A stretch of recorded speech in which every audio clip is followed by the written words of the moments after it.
ಮಕ್ಕಳೇ ಎಲ್ರಿಗೂ ನಮಸ್ಕಾರ. ಇಂದಿನ ತರಗತಿಯಲ್ಲಿ ನಾವು ಹೊಸದೊಂದು ಪದ್ಯವನ್ನ ನಾವೇನ್ ಮಾಡೋಣ, ಅಧ್ಯಯನವನ್ನ ಮಾಡೋಣ.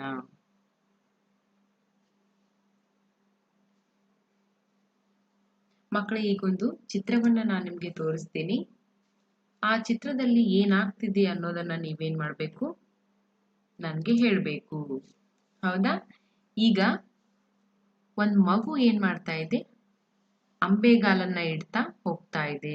ಚಿತ್ರವನ್ನ ನೋಡ್ತಾ ಇದ್ದೀರಿ ಅಂತ ಅನ್ಕೋತೀನಿ ಎಲ್ರು ಕೂಡ. ಹಾಗಾದ್ರೆ ನಾವು ಯಾವ ಪದ್ಯವನ್ನ ಅಧ್ಯಯನ ಮಾಡ್ತಿರ್ಬೋದು ಇವತ್ತು? ಎಸ್ ಮಕ್ಕಳ, ಇಂದು ನಾವು ಕಂದ ಪದ್ಯವನ್ನ ನಾವೇನ್ ಮಾಡೋಣ, ಅಧ್ಯಯನವನ್ನ ಮಾಡೋಣ.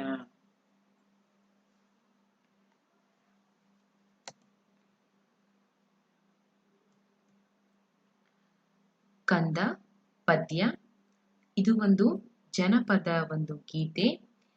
ಈ ಒಂದು ಪದ್ಯದಲ್ಲಿ ಮಗುವನ್ನ ವರ್ಣನೆಯನ್ನ ಮಾಡಿ ಈ ಒಂದು ಪದ್ಯವನ್ನ ನಿಮಗಾಗಿ ಕೊಟ್ಟಿದ್ದಾರೆ. ಈ ಪದ್ಯವನ್ನ ಮೊದಲಿಗೆ ನಾನು ರಾಗಬದ್ಧವಾಗಿ ಹಾಡುತ್ತೇನೆ, ನೀವು ಕೂಡ ರಾಗಬದ್ಧವಾಗಿ ಹಾಡಬೇಕು.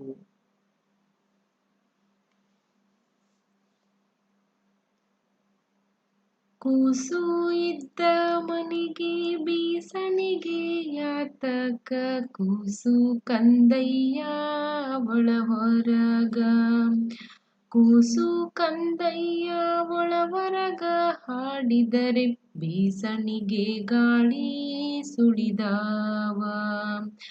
ಕೂಸು ಕಂದಯ್ಯ ಒಳ ಹೊರಗ, ಆಡಿದರ ಬೀಸಣಿಗೆ ಗಾಳಿ ಸುಳಿದಾವ.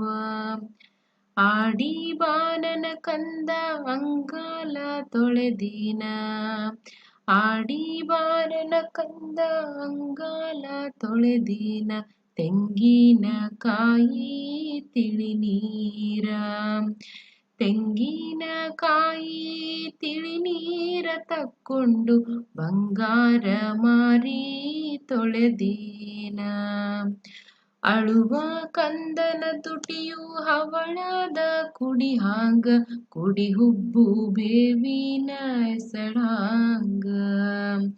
ಅಳುವ ಕಂದನ ತುಟಿಯು ಹವಳದ ಕುಡಿ ಹಾಂಗ, ಕುಡಿ ಹುಬ್ಬು ಬೇವಿನ ಎಸಳಾಂಗ. ಕುಡಿ ಹುಬ್ಬು ಬೇವಿನ ಎಸಳಾಂಗ, ಕಣ್ಣೋಟ ಶಿವನ ಕೈಯಲಗು ಹೊಳೆದಾಂಗ.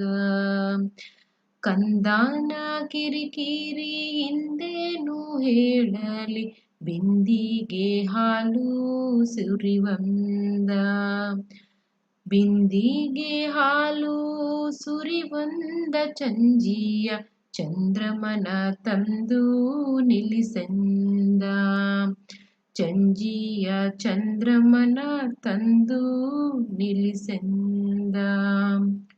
ಕೂಸು ಇದ್ದ ಮನಿಗೆ ಬೀಸಣಿಗೆ ಯಾತಕ, ಕೂಸು ಕಂದಯ್ಯ ಒಳ ಹೊರಗ, ಕೂಸು ಕಂದಯ್ಯ ಒಳ ಹೊರಗ, ಆಡಿದರೆ ಬೀಸಣಿಗೆ ಗಾಳಿ ಸುಳಿದಾವ.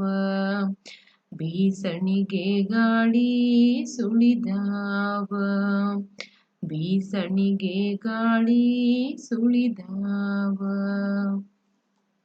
ಮಕ್ಕಳೇ, ನಾ ಯಾವ ರೀತಿ ಈ ಒಂದು ಕಂದ ಪದ್ಯವನ್ನ ಹಾಡಿದ್ದೀನೋ, ನೀವು ಕೂಡ ಮನೆಯಲ್ಲಿ ಇದೇ ರೀತಿ ಈ ಪದ್ಯವನ್ನ ಹಾಡ್ಲಿಕ್ಕೆ ಪ್ರಯತ್ನ ಮಾಡಬೇಕು.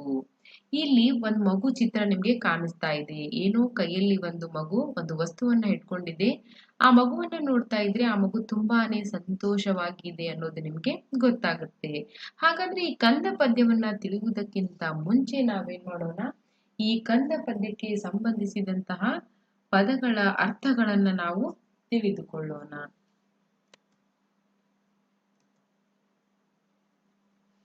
ಪದಗಳ ಅರ್ಥ. ಕುಡಿ ಅಂತ ಅಂದ್ರೆ ಚಿಗುರು ಅಂತ ಅರ್ಥ. ನೀವೆಲ್ಲ ಎಲೆಗಳನ್ನ ನೋಡಿರ್ತೀರಿ, ದೊಡ್ಡದಾಗಿಯೇ ಬೆಳೆಯೋದಿಲ್ಲ ಎಲೆಗಳು, ಹೌದಾ? ಮೊದಲಿಗೆ ಏನಾಗುತ್ತೆ, ಚಿಗುರೊಡೆದು ಆ ಎಲೆಗಳು ಏನಾಗುತ್ತೆ, ಬೆಳೀತಾ ಹೋಗುತ್ತೆ. ಕುಡಿ ಅಂದ್ರೆ ಚಿಗುರು ಅಂತ ಅರ್ಥ. ಅಲಗು ಅಂದ್ರೆ ಕತ್ತಿಯ ಅಂಚು. ಅಂಚು ಅಂದ್ರೆ ತುದಿ ಅಂತ ಅರ್ಥ. ಕತ್ತಿ ಅಂದ್ರೆ ನಿಮಗೆ ಗೊತ್ತಿದೆ, ಕತ್ತಿಯ ತುದಿಗೆ ಅಂದ್ರೆ ಅಂಚಿಗೆ ನಾವೇನಂತ ಕರಿತೀವಿ, ಅಲಗು ಅಂತ ಕರೆಯುತ್ತೇವೆ. ಎಸಳು ಅಂದ್ರೆ ಹೂವಿನ ದಳ. ಹೂವಿಗೆ ನೀವೆಲ್ಲ ಪಕಳಿ ಅಂತ ಹೇಳ್ತಿರಲ್ಲ, ದಳಗಳು ಅಂತ ಹೇಳ್ತಿರಲ್ಲ, ಅದಕ್ಕೇನಂತಾರೆ ಎಸಳು ಅಂತ ಕರಿತೀವಿ. ನೀವೆಲ್ಲ ದಾಸವಾಳದ ದಳಗಳನ್ನ ನೋಡಿರ್ತೀರಿ. ನಂತರ ಕಿರಿಕಿರಿ ಅಂದ್ರೆ ಕಾಟ. ನೀವು ದಿನನಿತ್ಯ ಇವಾಗ ಮಾಡ್ತಾ ಇದ್ದೀರಲ್ಲ, ಮನೆಯಲ್ಲಿ ಅಮ್ಮನಿಗೆ ಕಿರಿಕಿರಿ ಮಾಡ್ತಾ ಇದ್ದೀರಲ್ಲ, ಅಮ್ಮನಿಗೆ ಕಾಟವನ್ನ ಕೊಡ್ತಾ ಇದ್ದೀರಲ್ಲ, ಅದಕ್ಕೆ ಕಿರಿಕಿರಿ ಅಂತ ಹೇಳ್ತೀವಿ. ಬಂಗಾರ ಅಂದ್ರೆ ಚಿನ್ನ ಅಂತ ಅರ್ಥ. ನೀವೆಲ್ಲ ನಿಮ್ಮ ಅಮ್ಮ ಬಂಗಾರವನ್ನ ಧರಿಸುವುದನ್ನ ನೀವು ನೋಡಿರ್ತೀರಿ. ಬಂಗಾರ ಅಂದ್ರೆ ಚಿನ್ನ ಅಂತ ಅರ್ಥ. ಚಂಜೀಯ ಅಂತಂದ್ರೆ ಸಂಜೆಯ ಅಂತ ಅರ್ಥ. ನೀವೆಲ್ಲ ಈವ್ನಿಂಗ್ ಟೈಮ್ ಅಂತ ಹೇಳ್ತೀರಲ್ಲ, ಚಂಜೀಯ ಅಂದ್ರೆ ಸಂಜೆಯ ಹೊತ್ತು ಅಂತ ಅರ್ಥ ಆಗತ್ತೆ ಮಕ್ಕಳೇ. ಮಕ್ಕಳೇ, ಇಂದಿನ ತರಗತಿಯಲ್ಲಿ ನಾವೇನ್ ಮಾಡಿದೀವಿ, ಕಂದ ಪದ್ಯವನ್ನ ಹಾಡುವುದರ ಜೊತೆಗೆ ಕಂದ ಪದ್ಯಕ್ಕೆ ಸಂಬಂಧಿಸಿದಂತಹ ಪದಗಳ ಅರ್ಥಗಳನ್ನ ನಾವು ತಿಳಿದುಕೊಂಡಿದ್ದೀವಿ.